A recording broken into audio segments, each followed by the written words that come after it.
Essuula y'e15. Awo Erifaazi Omutemani n'addamu n'ayogera nti, ow'amagezi yandizzeemu n'okumanya okutaliimu n'ajjuza olubuto lwe n'embuyaga ez'ebuvanjuba. Yandiwakanye n'ebigambo ebitaliiko kye bigassa oba ng'ayogera ebitaliiko kye biyinza.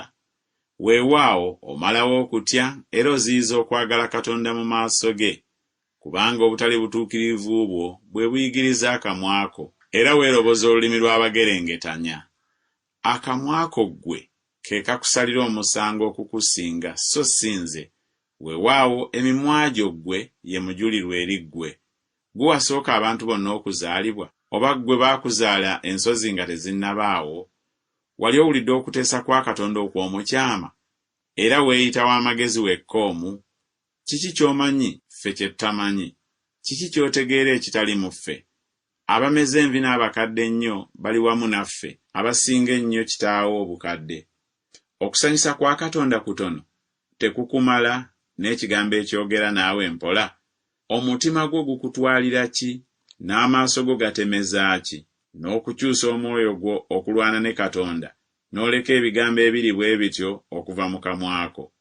Omuntu kye kiki abeera omulongoofu, n'oyo azaalibwa omukazi abeera omutuukirivu?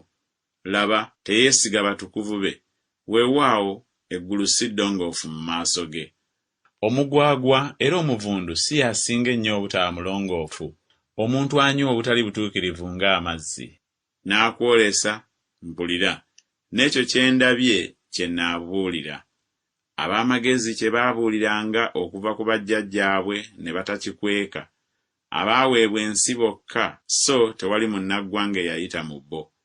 Omubi aba lubuto lwa buyinika ennaku ze zonna, gwe muwendo gw'emyaka egyamuterekerwa omujoozi. Eddoboozi ery'entiisa liba mu matu ge, bw'aba ng'alabye omukisa omunyazi alimugwako, takkiriza ng'alidde okuva mu kizikiza, era ekitala kimulindirira. Atambulira ekyokulya ng'ayogera nti kiri ludda wa? Amanyi ng'olunaku olw'ekizikiza lweteeseteese luli ku mukono gwe. Okweraliikirira n'obalagaze bimutiisa, bimuwangula nga kabaka eyeeteeseteese okulwana. Kubanga agolodde omukono gwe eri Katonda, n'agirya omuyinza w'ebintu byonna eby'ekyejo. Amufubutukirako ng'akakanyazizza ensingo ye n'amakundi amanene ag'oku ngabo ze, kubanga abisse ku maaso ge obugevu bwe, era aleese ebifi by'amasavu ku mbiriizi ze, era yabeeranga mu bibuga eby'amatongo mu nnyumba omutali muntu, ezaali zaagala okufuuka ebifunvu. Taagaggawalenga, so n'ebintu bye tebiibenga bya lubeerera, so n'ebibala byabwe tebiikutamenga okutuuka ku ttaka.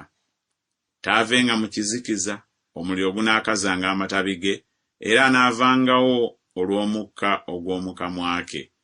Aleme okwesiga ebitaliimu nga yeerimbalimba, kubanga ebitaliimu bye binaabanga empeera ye.